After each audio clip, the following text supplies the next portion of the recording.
Quero cumprimentar todos os participantes da mesa, inicialmente os nossos colegas vice-presidente Daniel Castanho e a colega Débora, saudar os palestrantes e agradecer já a presença dos palestrantes aqui, o professor João José do Desterro, a professora Mardélia Eugênia Rezende, André Garcia e o consultor jurídico da BMS, professor José Roberto Kovac. Saudar todos os colegas aqui presentes, mantenedores, diretores, professores, representantes de diversas IEs. Registrar a satisfação de estar aqui mais uma vez, presidindo este seminário, o terceiro da nossa gestão, e desta vez para tratar de um tema que eu acho de extrema importância, um tema recente, mas que vai impactar sobremaneira as nossas instituições, tanto do ponto de vista trabalhista quanto do ponto de vista fiscal. Tem gente que diz que veio para facilitar a vida das instituições. Eu, particularmente, ainda não cheguei a essa conclusão. De forma que é de extrema importância que a gente se aprofunde nesse tema, que a gente ouça os especialistas aqui presentes que irão tratar desse tema, para depois chegarmos às nossas conclusões, que eu espero que o Instituto realmente tenha vindo para melhorar e não para piorar a vida das empresas e, por via de consequência, a vida das mantenedoras do ensino superior particular. O primeiro palestrante é o professor João José do Desterro. Professor. Ele é formado em Administração de Empresas pela Universidade Federal do Rio de Janeiro, tem especialização em Legislação do Trabalho pela UNB e pela Faculdade de Estácio de Sá, foi auditor fiscal do trabalho da área de legislação desde 6 de 1996, ainda é auditor, né? Ainda é auditor. Eu fui oficial de justiça, da Justiça do Trabalho, depois juiz do Trabalho, depois do Ministério Público do Trabalho. Ela está lotada na Superintendência Regional do Trabalho do Rio de Janeiro, é chefe do setor de fundo de garantia lá no Rio de Janeiro, desde janeiro de 2005, e coordenador de projetos do FGTS, e multiplicador e coordenador do E-Social para o Ministério do Trabalho, nos estados do Rio de Janeiro e Espírito Santo. Logo, é um especialista da área, trata disso e vai nos ensinar como tirar proveito disso, né? Se Deus quiser. Com certeza. Tá bom, professor. Então, com a palavra, o professor João José do Desterro. Bom dia a todos. Já fui apresentado. Vou só fazer uma retificação. Não sou professor, tá? Eu sou auditor fiscal do trabalho. Então, acredito que está aqui, a maioria de vocês sejam professores, então para mim é um problema, né?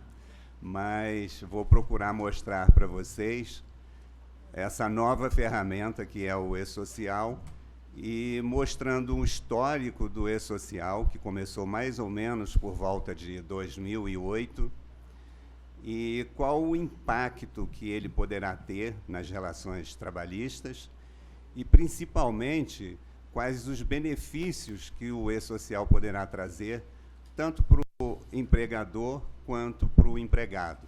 Simples doméstico, que de simples tem muito pouco, né? Ele, na verdade, se tornou uma ferramenta um tanto complexa, até porque foi algo que foi feito, digamos, a toque de caixa. Por que isso? No desenvolvimento do E-Social, nunca foi colocado a possibilidade de termos um simples doméstico, ou seja, um E-Social doméstico. O E-Social doméstico ele nasceu no momento em que foi criada a Lei Complementar dos Domésticos, e onde teve que ser criada uma ferramenta que pudesse trazer todas as informações e introduzir os domésticos no mundo do trabalho, coisa que até então não existia. E foi feito às pressas para cumprir a legislação, porque tinha um prazo para entrar em vigor, e isso dificultou muito. O trabalho que tinha que ser feito num tempo muito maior acabou sendo feito de forma muito corrida e apresentando os problemas que a gente teve. E que até hoje ainda continuam, alguns deles, poucos, mas continuam. E quem tem empregado doméstico já deve ter observado que realmente foi uma coisa que não veio com o objetivo de facilitar muito a vida do empregador doméstico, né? Ele, na verdade, trouxe muitas dúvidas e trabalhos. Diferente disso, o e-social é uma ferramenta que já vem sendo produzida desde 2008. Diferente do que muitas pessoas pensam, o e-social não é uma ferramenta que teve como início a vontade do Estado, o Estado arrecadador. O e-social ele começou como uma coisa mais modesta, que no início, na verdade, era só para ser criada a folha de pagamento eletrônica ou digital, o chamado registro eletrônico do trabalhador. A ideia inicial, a ideia semente, era essa. E ela foi se desenvolvendo, e essa ideia ela não começou propriamente pelo Estado. Essa ideia começou por um grupo de servidores que, nos idos de 2008, entendiam que alguma coisa deveria ser feita para facilitar não só o trabalho do empregador, na prestação de suas informações, quanto a vida do próprio trabalhador. E por que isso? Qual a situação que a gente tinha até então? Muitas vezes, o trabalhador laborava numa empresa durante anos, e na hora que ele ia até a Previdência para verificar, por exemplo, um tempo de serviço dele, ele verificava que não havia nada lá, ou muito pouco. Ou, a hora que ele sofria um acidente de trabalho, por exemplo, e procurava a Previdência para exercer o seu direito de cidadania, ele verificava que as informações não batiam com a realidade. Então, esse grupo de servidor entendeu que alguma coisa deveria ser feita para que essas informações que continham toda a vida do trabalhador, elas tivessem que ser providas pelo Estado e não pelo trabalhador na hora que ele mais precisava. Daí começou a ideia desse registro eletrônico do trabalhador, que, logo em seguida, ele se transformou na ideia do e-social, no embrião do e-social. Assim que o e-social nasceu, em função dessas dúvidas e necessidades. Também esse grupo de servidor, na época, se incomodava muito com aquela velha história que a gente conhece, que a gente verifica, que a gente ouve na mídia, no dia a dia, que é daquele famigerado custo Brasil. Nós hoje entendemos que isso já está superado, quer dizer, pelo menos dessa parte, a partir dessa parte trabalhista, ou de legislação trabalhista, com o e-social, ela estaria praticamente resolvida, tá? Porque o que acontecia antes? Você tinha uma empresa, essa empresa fornecia, ao longo do tempo, informações para o Estado, tanto de cunho trabalhista como previdenciário, tributário, e informações essas que são ainda, né, porque o e-social ainda não está funcionando obrigatoriamente, Mas essas informações são prestadas em momentos distintos e, muitas vezes, em tempos diferentes e muito posterior à data de ocorrência de um determinado evento. Um exemplo clássico disso é a RAIS, que traz quase todas as informações da vida do trabalhador na empresa, e ela é apresentada uma vez por ano apenas. E como ela tem um prazo de 3 meses, normalmente ela é entregue no mês de março, referente ao ano anterior, então você tem um lapso de tempo de, no mínimo, 1 ano e 3 meses. Agora, imagina uma informação que aconteceu há 1 ano e 3 meses, ela sendo prestada ao Estado, depois de tanto tempo, o que ocorre são vários erros e inconsistências. E é isso que a gente tem hoje. Eu vou apresentar aqui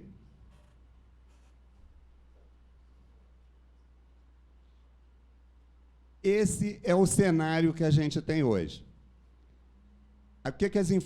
O que as empresas têm que prestar em termos de informação para o Estado? Ela tem que apresentar a GFIP, que é o FGTS, ela tem que apresentar o CAGED, a GFIP é mensal, né?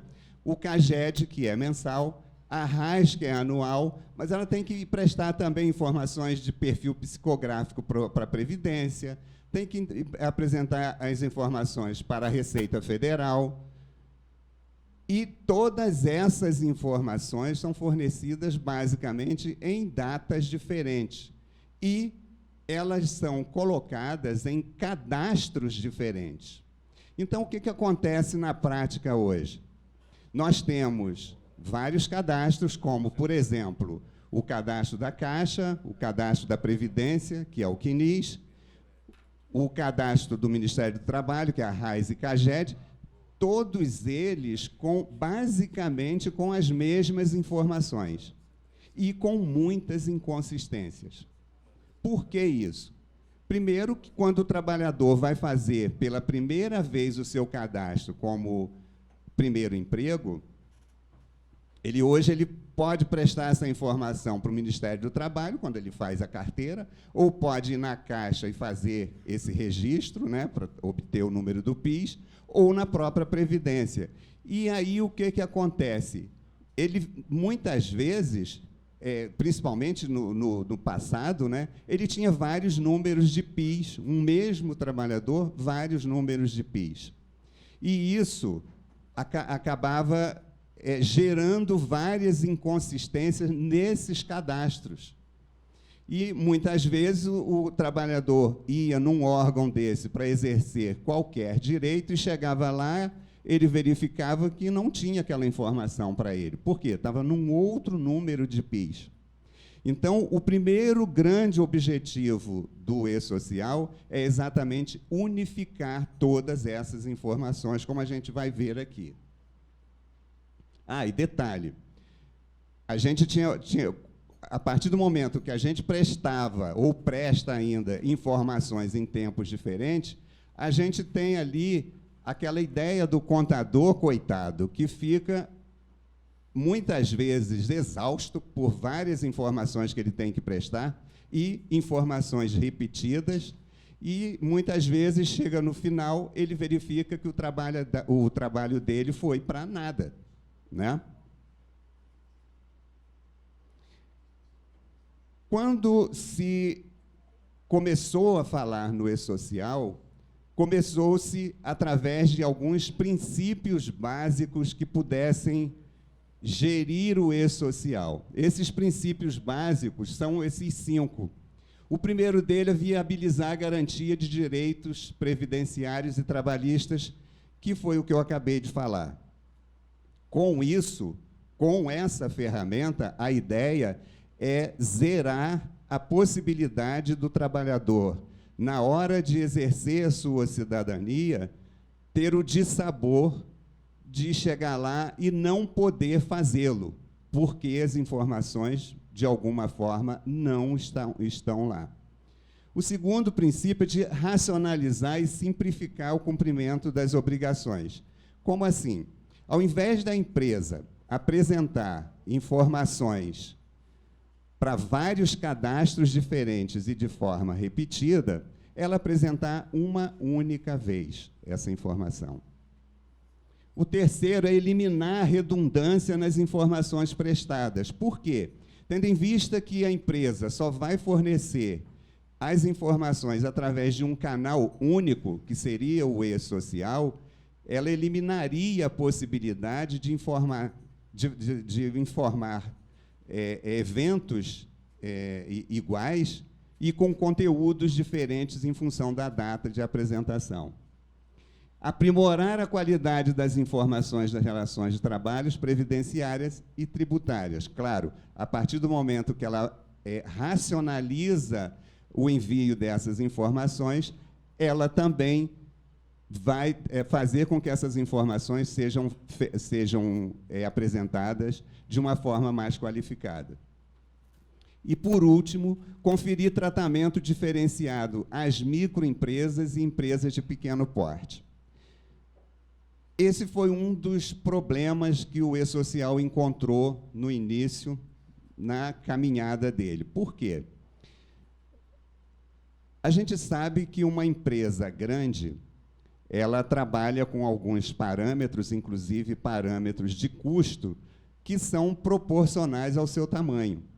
E quando você leva isso para uma empresa pequena, uma microempresa, você verifica que não tem como fazer tal comparação, porque o custo dessas empresas, na verdade, são bastante diferentes, né? Então, a primeira coisa que teve que ser feita no âmbito do e-social foi essa equalização com relação às micro e pequenas empresas, com a entrada no âmbito do e-social da Secretaria das Micro e Pequenas Empresas, que até então não estavam. Houve, no início, uma série de dificuldades trazidas pela Secretaria das Micro e Pequenas Empresas e que só foram dissolvidas quando a Secretaria, quando o e-social passou a ser integrado por essa Secretaria também. Então, esse trabalho diferenciado, ou esse tratamento diferenciado, ele foi mais do que necessário para que o e-social progredisse. O e-social, então, na verdade, ele se transforma numa forma de prestação uma nova forma de prestação de informações e uma nova forma de registro de eventos trabalhistas. E como assim? Na verdade, o e-social ele traz um novo conceito com relação às informações trabalhistas, que é o conceito de evento trabalhista.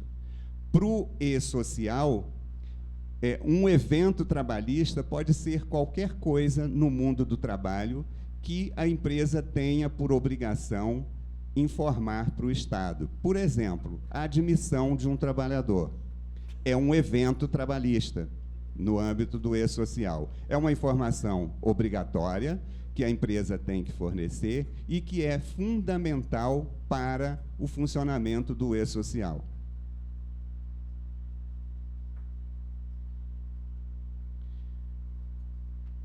Quem integra, afinal, o e-social?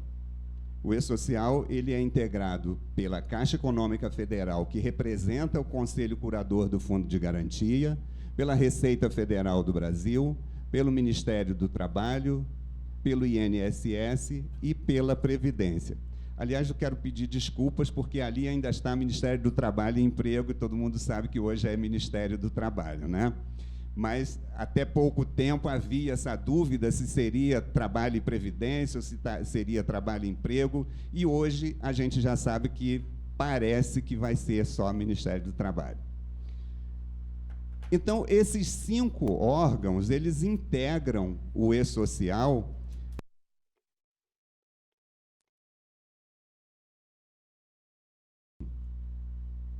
quando a empresa presta informação ao e-social, Na verdade, ela está prestando informações trabalhistas, previdenciárias, tributárias e as informações do Fundo de Garantia, que tem, cada uma dessas informações, um ente responsável. E essas informações, elas serão recebidas pelo ambiente do e-social e tratadas por cada um desses entes aí no limite de sua competência e responsabilidade, não havendo, na verdade, ingerência de um ente desse sobre o outro. Tá? Então, essas informações, apesar de passar por um canal único, que é o canal do e-social, elas vão ser lidas no limite da competência de cada um desses órgãos. O e-social partiu de algumas premissas para que ele pudesse funcionar. Primeiro, construção coletiva e gestão compartilhada. O que a gente tem hoje é um modelo em que cada órgão desse recebe individualmente essas informações e as tratam cada um de per si. E quando você junta tudo isso no mundo do trabalho, é que começam as complicações, tendo em vista que você tem que fazer uma equalização de cadastro para ler essas informações. Autonomia no tratamento das informações e utilização das informações no limite das atribuições e competências que eu acabei de falar, tá? Prestação única da informação, ou seja, ao invés de você ter informações diferenciadas em épocas diferentes, você tem uma única informação. Registro da informação uma única vez no momento do seu nascedouro e devidamente validado. Esse é um outro problema, porque antes a gente tinha as informações prestadas muito tempo depois e quando a situação já era outra, né? Então, hoje, você, com o e-social, você já não teria mais esse problema. Registro de informação uma única vez no momento do nascedouro e devidamente validada. Por que isso? O que acontece até hoje, o que acontecia até hoje, é que quando uma empresa mandava, por exemplo, um CFIP para a Caixa Econômica, ela não obtinha de imediato um retorno de que a informação que ela enviou estava ok. Então, é comum a gente ter, por exemplo, informações de trabalhador que a empresa enviou, mas que, por qualquer razão, no arquivo, essa informação não foi validada pelo sistema da Caixa, por exemplo. E aí, quando o trabalhador tem o dissabor de ser demitido e vai sacar o fundo de garantia dele, verifica que uma parte do fundo de garantia dele não está lá. Por quê? Não que a empresa não tenha cumprido com a obrigação dela, mas porque a informação não foi parar no lugar onde teria que ser. Com o e-social, a gente eliminaria esse problema, porque todas as informações passadas pela empresa para o e-social, elas serão validadas no ato da informação. No mesmo momento em que a empresa transmitir a informação, essa informação vai ser validada ou não, mas ela vai passar por um crivo no sistema e ela vai receber logo em seguida uma informação com relação àquele evento que ela enviou, dizendo o seguinte: olha, a tua informação está ok e ela já foi processada pelo sistema. Ou, se não, olha, a tua informação tem uma inconsistência X ou Y, e você tem que fazer essa retificação.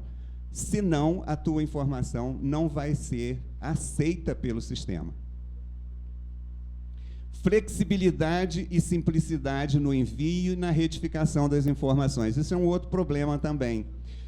Hoje, as empresas, de um modo geral, elas mandam a informação, principalmente aquelas empresas de um porte maior, elas mandam a informação, por exemplo, via CFIP, e depois, para ela fazer uma retificação desse arquivo CFIP, ela tem que fazer tudo de novo. Ela não pode chegar lá e pegar uma informação que esteja inconsistente e alterar apenas aquela informação, porque o sistema não aceita. O sistema só vai fazer a retificação se ela mandar todo aquele bloco de informações novamente. E isso, convenhamos, que é um custo tanto de tempo quanto financeiro para a empresa. E, por último, segurança na guarda dessas informações. Esse era um outro problema que existia até então.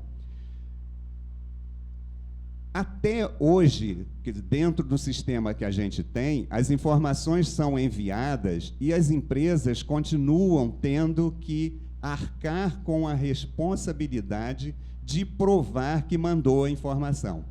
Então, por exemplo, as empresas são obrigadas a manter todos os arquivos de todos os empregados durante 5 anos, ou, no caso do Fundo de Garantia, até 30 anos. Né? E essa responsabilidade é, hoje, da empresa. Com o E-Social, essa responsabilidade ela passaria para o Estado. Então, a gente teria um deslocamento do cumprimento dessa obrigação acessória do empregador para o Estado. Por quê? Porque o Estado vai passar a ter todas as informações da empresa que poderão ser consultadas a qualquer momento pela empresa e não mais tendo que ela comprovar alguma coisa. Então, eu, por exemplo, que sou do interior, já vi muitas vezes em fiscalização você chegar num órgão público, por exemplo, que é pior ainda, numa prefeitura, por exemplo, e chegar lá, você vai fiscalizar aquele órgão com relação às suas obrigações acessórias, e ela chega para você e diz, não tenho. Por que não tem? Eu não tenho porque nós acabamos de entrar num novo ciclo legislativo e o prefeito anterior levou todas as informações, de modo que aqui não tem nada. E aí você fica pensando, puxa vida, isso ainda é possível? Pasmem, ainda é possível. Com o E-Social, a gente não teria mais essas informações. Ou, por exemplo, chegar numa empresa e dizer, olha, eu gostaria de verificar todos os seus arquivos. Não tem, pegou fogo na empresa e meus arquivos foram todos queimados. E aí, como é que a gente faz? Aqui a gente não teria esse problema, essa responsabilidade seria do Estado, essas informações vão estar guardadas num servidor, aliás, em mais de um servidor, no âmbito do Estado, e elas poderão ser acessadas a qualquer momento. Tá? Então, a gente não teria mais esses dissabores. Então, a gente teria o seguinte, de um lado, as empresas, prestando as informações através de um canal único, que é o E-Social, o ambiente do E-Social, e essas informações sendo recebidas por cada um desses órgãos no limite de suas competências, recebidas e tratadas, no limite de suas competências. Com isso, a gente teria, a partir daí, né, a partir do fornecimento dessas informações, quais resultados? Direitos garantidos, direitos dos trabalhadores, processos simplificados, tendo em vista a unificação da informação, informações consistentes, porque elas serão enviadas uma única vez, e aquilo que a gente mais quer enquanto cidadão, transparência fiscal, que é o que a gente basicamente não tem hoje. Deixa eu voltar aqui. E, com tudo isso, a gente imagina o quê? Que a gente teria um clima de felicidade.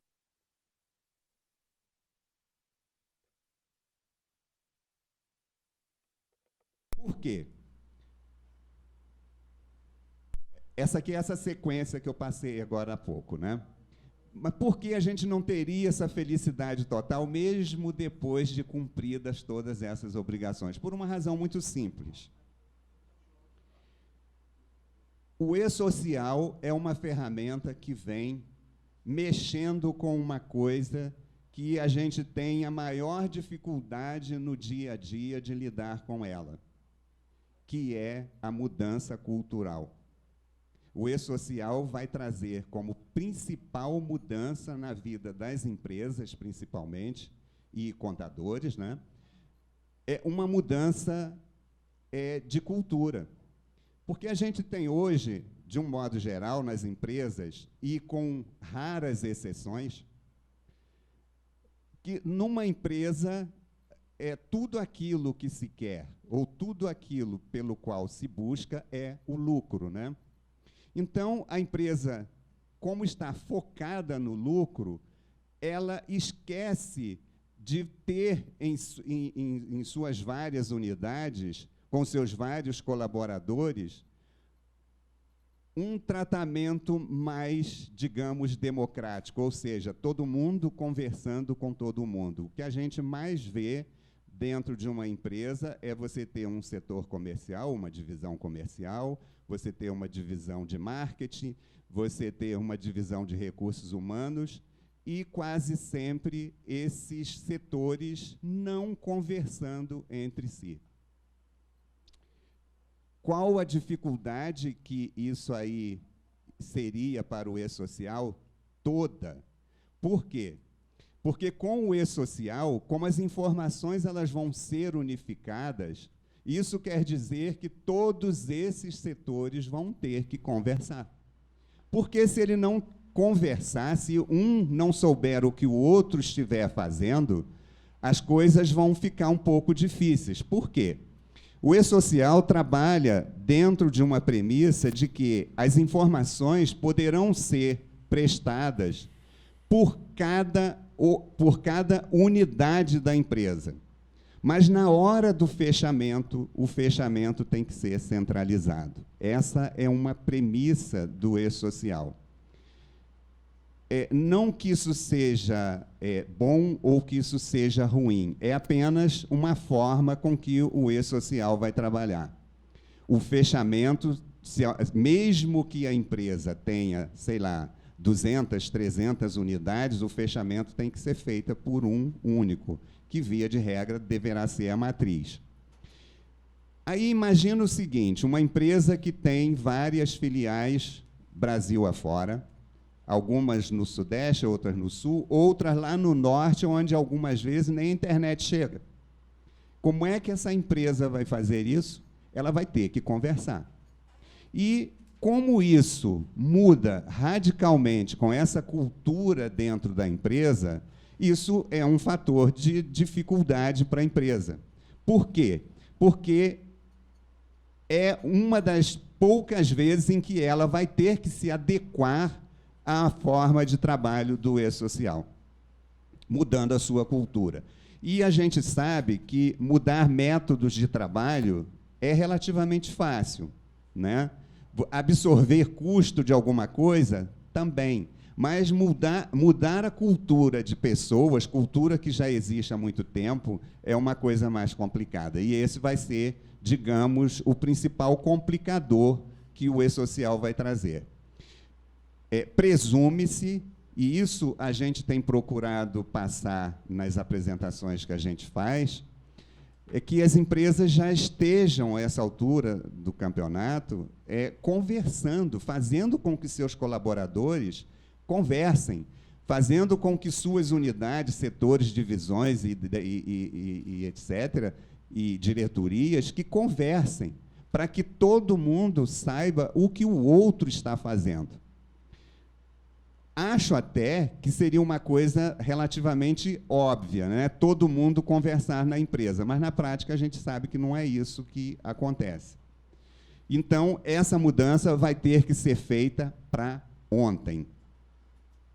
Também uma outra coisa que o E-Social trabalha, tendo em vista a necessidade que ele tem de ter uma informação consistente, é trazer para o seu ambiente a melhor informação sobre cada trabalhador. E isso é um problema. A gente sabe que as empresas estão acostumadas a trabalhar de uma forma meio flexível, ou seja, chega um trabalhador na empresa, e isso muito para as empresas pequenas, né? Chega um trabalhador e diz, olha, eu não tenho meu número do PIS. Então começa aí. Começa aí e depois a gente vê como é que fica. Isso é um problema para o e-social, porque presume-se que quando o trabalhador for ser ingressado no e-social, todas as informações dele estejam qualificadas, ou seja, estejam batidas, checadas. E como é que isso seria feito? Aliás, como é que isso está sendo feito? Porque, como essa é uma informação básica para o e-social, presume-se que todas as empresas até já tenham feito esse tipo de coisa, né? Enviado para o ambiente e-social o cadastro de todos os trabalhadores. Isso é feito hoje através do que a gente chama de qualificação cadastral. No caso da Caixa, ela tem um link com a qualificação cadastral em lote, onde as informações poderão ser fornecidas não individualmente, mas em lotes, para a Caixa, o sistema da Caixa, ou para a Previdência. A Previdência também já está trabalhando com a qualificação online. E essas informações já estão sendo ingressadas no ambiente do e-social. Aliás, esse é o primeiro ponto que a empresa deve tratar com relação à prestação dessas informações dos trabalhadores para o ambiente do e-social, a qualificação cadastral. E, se a gente volta um pouquinho, esse foi um dos maiores problemas que a gente teve na implantação do Simples Doméstico. Por quê? A primeira coisa que se fazia que se fez para a implantação do e-social doméstico foi o quê? A qualificação, o acesso, o ingresso do empregador, né? E a qualificação cadastral do seu trabalhador, do seu colaborador, né? E isso foi uma dificuldade, porque a maioria desses trabalhadores domésticos, até porque eles foram muito pouco monitorados nesse tempo, porque eles estavam um pouco à margem do mundo do trabalho formal.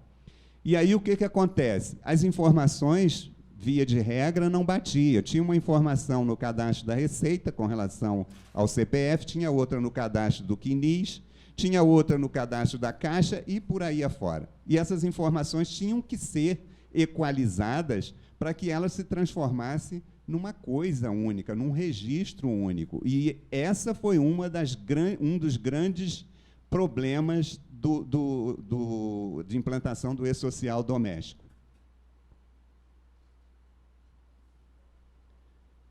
O e-social, ele vai... gente, eu vou acelerar um pouquinho, porque eu acho que eu já estou com o meu... É isso? 1 minuto? Então, vou acelerar um pouco aqui. O e-social ele vai funcionar dentro dessas prestações de informações através dos eventos, que serão os eventos iniciais e tabelas do empregador ou contribuinte, e eventos periódicos e não periódicos. Eventos periódicos, aqueles eventos que acontecem de tempo em tempo e que raramente eles se modificam, né? Por exemplo, férias uma vez por ano, dados que não se modificam ao longo do tempo, né? E os eventos não periódicos, que são aqueles que acontecem e as empresas não têm controle sobre eles. Aí uma coisa importante, as informações do e-social elas serão prestadas através de um formato de arquivo, que é o XML, que já está comprovado que é uma das formas mais eficientes de arquivos quando se trata de grandes massas de informação. Uma das grandes dúvidas que a gente sempre teve é: o e-social, será que vai dar conta dessa coisa toda? Vai. Vai, porque vários testes já foram feitos com relação a isso. Bom, vai ter um protocolo de envio, onde, como eu falei anteriormente, vai ser dado um retorno com relação à informação e dizendo se a informação está estruturalmente ok ou não. Vai ter um recibo de entrega dessa informação para comprovar que está tudo ok. E aqui tem um esquema mostrando como é que essas informações vão estar organizadas no ambiente do e-social. esse RET aqui, que é o Registro de Eventos Trabalhistas, que vai ter como origem a folha de pagamento, ou os trabalhadores sem vínculos, ou, que seriam os empregados, né, no caso da folha de pagamento, ou os trabalhadores sem vínculos, que também serão somados aos eventuais, que é os contribuintes, principalmente os contribuintes individuais.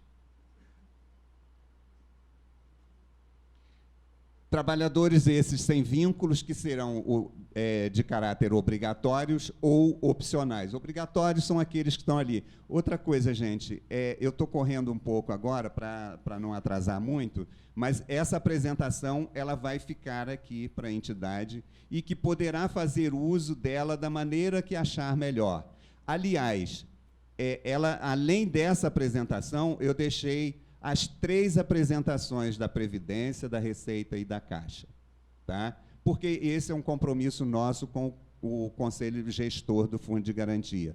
Para vocês terem uma ideia, essa apresentação ela é feita em 3 horas e meia. Então, fazer em 25 minutos é um negócio meio complicado. Eu reduzi o máximo que eu pude, mas, mesmo assim, muita coisa que teria que ser passada, tem que ser passada, e o objetivo nosso é passar isso para o máximo de pessoas possíveis, para que as pessoas entendam o que está acontecendo e o que vai ser impactado na vida dela. Esse aqui é o registro de eventos trabalhistas, como ele está montado, né? Esses eventos trabalhistas vão funcionar na admissão, pode ser normal ou por transferência de uma outra empresa, no caso de grupo econômico. Por alterações que poderão ser alterações cadastrais ou alterações contratuais.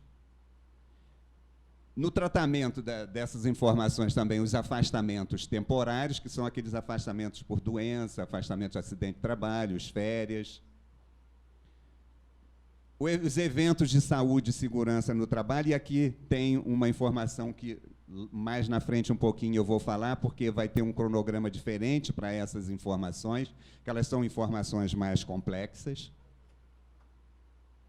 O desligamento, que poderá ser um desligamento normal, ou seja, o empregado ser demitido ou ele ser transferido para uma outra empresa do mesmo grupo. A reintegração, que só vai basicamente existir nas decisões judiciais ou nos casos de anistia. Os trabalhadores sem vínculos, que terão obrigatórios, os obrigatórios e os não obrigatórios, né, que são aqueles ali. Agora, a gente tem alguns pontos de atenção. Um deles é que deverá ou terá que haver uma conscientização organizacional a partir dos seus gestores para prevenir os seus colaboradores com relação aos impactos que vão ter com a entrada em vigor do E-Social. Uma outra coisa é a mudança do perfil profissional de RH. RH vai ter que trabalhar de uma forma que não trabalha hoje na maioria das vezes. Ou seja, fazendo com que todo mundo tome conhecimento das mudanças. Revisão dos processos internos com foco na integração, eu já falei, que é o caso de todo mundo entender o que está acontecendo. Qualificação dos cadastros, que é a primeira coisa que deverá ser feita no âmbito da empresa. E aquilo que a maioria das pessoas estão mais preocupadas, que é o cronograma.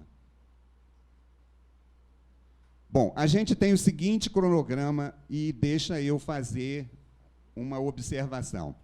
Esse mês, no dia 19 de julho, aliás, mês passado, no dia 19 de julho, houve uma reunião do comitê gestor do E-Social, onde estava previsto 2 coisas.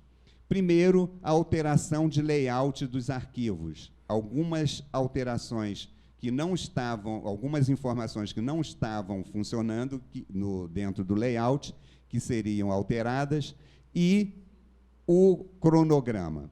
Bom, essa reunião, na verdade, só tratou das alterações de layout, e o cronograma ele não foi revisto. Uma coisa que a gente acha, que vai ter uma reunião ainda esse mês, é que provavelmente esse cronograma vai ser alterado. Mas hoje a gente tem o seguinte: para empresas com faturamento superior a 78 milhões, valores de 2014, a gente está num período agora de teste, e a partir de setembro agora, ou seja, o mês que vem, essas empresas estariam prestando essas informações em caráter obrigatório. E, a partir da competência janeiro de 2017, estariam obrigadas a fornecer as informações com relação a acidente de trabalho, monitoramento de saúde do trabalhador, ou seja, informações com relação à saúde e segurança no trabalho. Então, informações genéricas prestadas obrigatoriamente a partir de setembro de 2016, porém, as informações na área de saúde e segurança no trabalho com obrigatoriedade a partir de janeiro de 2017. Reiterando, isso deve ser mudado, tá? Provavelmente. Bom, é isso. O e-social, esperamos, seja bom para o trabalhador, bom para o empregador e bom para todo mundo, tá?